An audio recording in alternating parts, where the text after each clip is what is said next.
महोदय, माननीय सदस्य ने कहा कि हम पाकिस्तान की रीढ़ की हड्डी पर बार करते हैं, उसे बार बार जोड़ कौन देता है। तो मैं इसका उत्तर देना चाहूंगा और साथ में एक प्रश्न भी पूछना चाहूंगा। जितने हमले पाकिस्तान की तरफ से हुए हैं, क्या उनका हमने जवाब नहीं दिया? पूरा जवाब दिया गया। यहाँ तक कि जितने भी आतंकवादी थे उन आतंकवादियों के साथ साथ उनकी जो टीम है उसको भी समाप्त किया गया। अभी operation Sindoor, operation Mahadev, Balakot air strike, surgical strike, ये कुछ एग्जाम्पल। अब मैं इनसे पूछना चाहूंगा, विपक्ष बार बार आरोप लगाता है कि हम लोग पाकिस्तान का ढंग से मुकाबला नहीं कर पाते अगर वो कोई हमला करते हैं। तो ये क्या मुकाबला इनकी सरकार कर रही है, विपक्ष कर रहा है? नहीं, ये हमारी जो बीजेपी की सरकार है तभी ये इतना हम इनका जवाब दे पा रहे हैं। नहीं तो इनकी सरकार में तो पाकिस्तान से लड़ना तो दूर, इंटरनल टेररिज्म से डील नहीं कर पा रहे थे।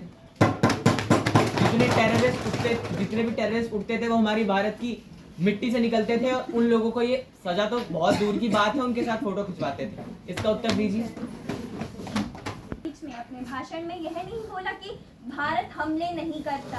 अगर भारत के ऊपर हमला हो रहा है तो भारत अपने सुरक्षा के लिए हमले नहीं करता। मैंने यह कहा था कि अगर भारत हमले करता है तो कहां से ये साहस आ रहा है पाकिस्तान के अंदर कि वो फिर से हमले कर देता है। Granted. अध्यक्ष महोदय, बताना चाहूंगा, किसी व्यक्ति का साहस तोड़ना है तो वो एक बार में नहीं टूटता। आपकी बार साहस टूटा है। पाकिस्तान के डीजीएमओ का फोन आया कि बस बहुत है, आप नहीं हमसे जेला जाएगा। तो अध्यक्ष महोदय, मैं इनसे पूछना चाहूंगा, पहले तो मैंने जो सवाल पूछा था उसका उत्तर दें, क्योंकि उत्तर देने के लिए यहाँ पर उपस्थित हैं। प्रश्न पूछना हमारा काम है क्योंकि हम प्ली टू फॉलो ले रहे हैं। तो मुझे उत्तर देना, अगर ये अच्छा समझती है तो मुझे उत्तर दिया जाए कि जो अपराधी हैं 2008 में जो अमित शाह जी ने फोटो दिखाया, पहले उसका उत्तर दें, फिर मेरा उत्तर दें। अतीक अहमद को माला क्यों पहनाई गई थी, उन्हें निर्दोष क्यों ठहराया गया था इनकी सरकार द्वारा? माननीय सदस्य, क्या आप इस पर कोई प्रतिक्रिया देना चाहेंगे?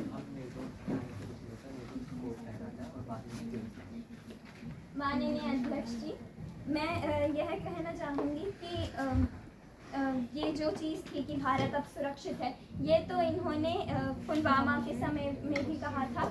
और निर्दोष ठहराने की बात जो है वो सांसद नहीं ठहराता है किसी व्यक्ति को निर्दोष, वो हमारा कोर्ट, सुप्रीम कोर्ट ठहराता है कि कोई व्यक्ति निर्दोष है या वो निर्दोष नहीं है। ग्रांटेड। अध्यक्ष महोदय, मैं इन्हें बताना चाहूंगा, अगर इन्हें पता है कि सुप्रीम कोर्ट किसी को निर्दोष और अपराधी ठहराता है तो ये यहाँ संसद में आकर किसी के ऊपर ऐसे आरोप क्यों लगाते हैं? इनकी जो विपक्ष की पूरी टीम है ये कहते थे कि अतीक अहमद को इन लोगों ने डाल दिया है जेल में, वो निर्दोष है, तो फिर ये यहाँ पे न्याय क्यों करते हैं? नहीं तो फिर अगर इन्हें सुप्रीम कोर्ट से इतना लगाव है तो इन्हें ये बात उठानी नहीं चाहिए संसद में, अगर ये बात उठा रहे हैं तो। और दूसरी बात, मैंने इनसे उत्तर मांगा था ना कि मैंने इनसे प्रश्न पूछने के लिए कहा था। मुझे इस चीज का उत्तर दें, उसके साथ फोटो क्यों खिंचवा रहे हैं जब वो एक्यूज है? तो एक्यूज है तो साबित है, इसको तो मानते हैं नहीं मानते आप? अगर आप इसको मानते हैं तो इसका उत्तर दीजिए, क्यों आप साथ में उनकी फोटो खिंचवा रहे हैं? माननीय सदस्य, कोई प्रतिक्रिया देना चाहेंगे?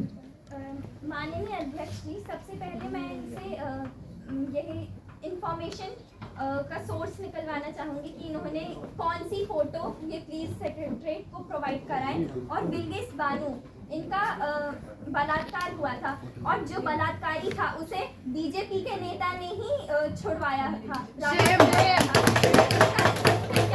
कहना है, जब ये हमारी सरकार पे दोष उठा रहे हैं तो ये ऐसे खुद क्यों करते हैं कि ये पकड़े?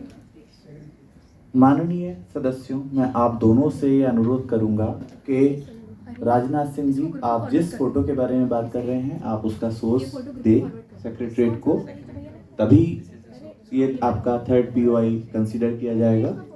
डिम्पल यादव जी, आप जिस बिल्किस बानो के अपराधी